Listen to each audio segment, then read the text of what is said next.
Have you ever said no and instantly felt like the villain? Like you were being selfish, cold, or even rude? But what if I told you that wasn't rudeness at all? That was a boundary, and someone just didn't like it. Because here's the uncomfortable truth: some people benefit from your lack of boundaries. And when you finally draw the line, they don't applaud you. They punish you. They say you've changed. That you're difficult. That you're not like you used to be. But what if who you used to be was exhausted, resentful, and constantly performing just to keep the peace? Let's talk about what boundaries really are, and why setting them makes you feel like the bad guy, even when you're finally doing something right.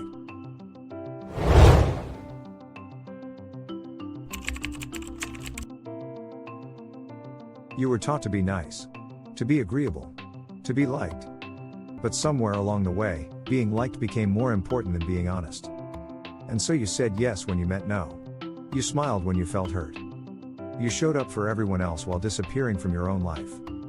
Boundaries are not walls, they are doors. They don't shut people out. They show others how to come in. Saying no isn't an attack. It's an act of self-respect. But for people who are used to you being constantly available, compliant, and accommodating, your boundary feels like betrayal. That's not your fault. That's a sign the relationship was built on your self-abandonment. You start to realize that the people who respected you least were often the ones who demanded the most. You begin to notice how often your kindness was mistaken for weakness. Boundaries become your compass for healthy connection. They help you identify who genuinely cares and who just wants access. You stop over-explaining. You stop saying yes just to avoid discomfort. You begin to prioritize inner peace over outer approval. You reclaim your time. You reclaim your worth. You stop negotiating your value to be accepted. You see clearly who supports your growth and who resents it. Boundaries are how you show up with truth, not pretense. They're how you love yourself and others without losing your soul. It's not about being distant. It's about being aligned. You finally stand up for yourself, and instead of feeling strong, you feel awful. That's the guilt. That's the conditioning kicking in. You were trained to keep the peace. But peace that costs your identity isn't peace, it's control. You replay the conversation over and over in your head. You wonder if you were too harsh. You consider apologizing just to make things normal again. But you didn't do anything wrong. You just chose yourself. And if choosing yourself ends a relationship, it wasn't a relationship. It was a transaction. Guilt is your old programming screaming louder than your truth. It's the fear of being disliked. The fear of being judged. You may feel selfish even when you're acting with integrity. You may feel wrong even when you're standing up for what's right. But guilt isn't a moral compass, it's a habit. You begin to recognize how many of your actions were motivated by fear, not freedom. You start choosing silence less and honesty more. You see that the guilt fades, but the strength stays. You no longer allow temporary discomfort to dictate your long-term well-being. You rewire your response. You learn to sit with guilt and still say no. You stop equating emotional pain with obligation. You begin to trust yourself. And you realize, protecting your peace is never something to apologize for. People who benefit from your silence will always be loud when you finally speak. Expect resistance. Expect pushback. Expect manipulation dressed up as hurt. They may guilt trip you. Play the victim. Make you second-guess everything. Don't let their discomfort become your responsibility. Your job is not to manage their emotions. Your job is to protect your energy. Holding a boundary isn't easy.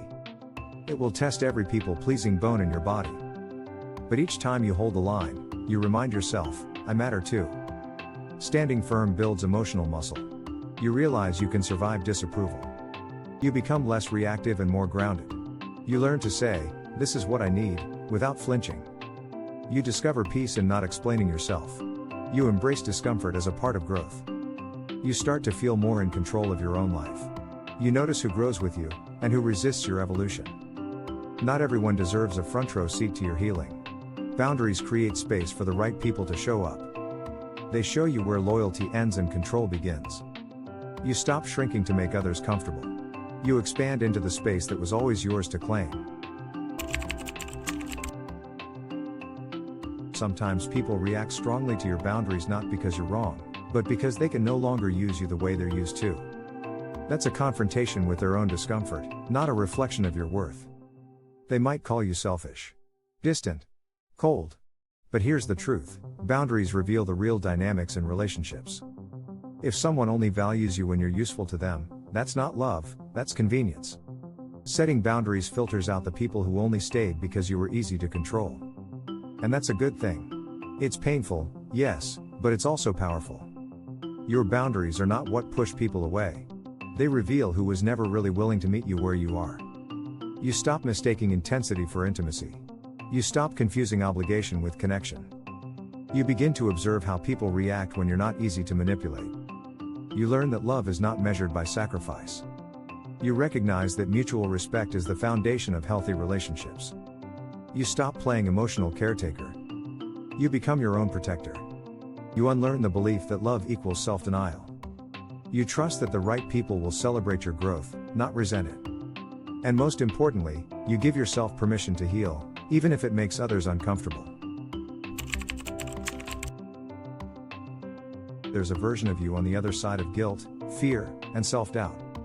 A version who trusts her voice, who honors her needs, who isn't afraid to take up space. Becoming that version means sitting with discomfort. It means rewriting beliefs like saying no makes me bad into saying no makes me real. It means choosing discomfort over resentment, choosing truth over approval, choosing peace over performance. Each time you set a boundary, you reintroduce yourself to the world, not as who they want you to be, but as who you really are. You let go of roles you were never meant to play. You start building a life aligned with your truth. You stop chasing validation and start honoring your intuition. You begin to see boundaries as acts of self-love. You develop emotional resilience. You surround yourself with people who respect your wholeness. You stop editing your personality for acceptance. You start trusting that your authenticity is enough. You breathe deeper. Walk lighter. Live freer. Because every time you protect your peace, you reclaim your power. The next time someone calls you rude for protecting your peace, remind yourself, you didn't hurt them. Their entitlement did. You are allowed to say no. You are allowed to disappoint others. You are allowed to stop explaining yourself. Your boundary is not a betrayal, it's a breakthrough. And if this message hit home, like, share, and subscribe. Because setting boundaries might feel like losing people, but in reality, it's how you find yourself.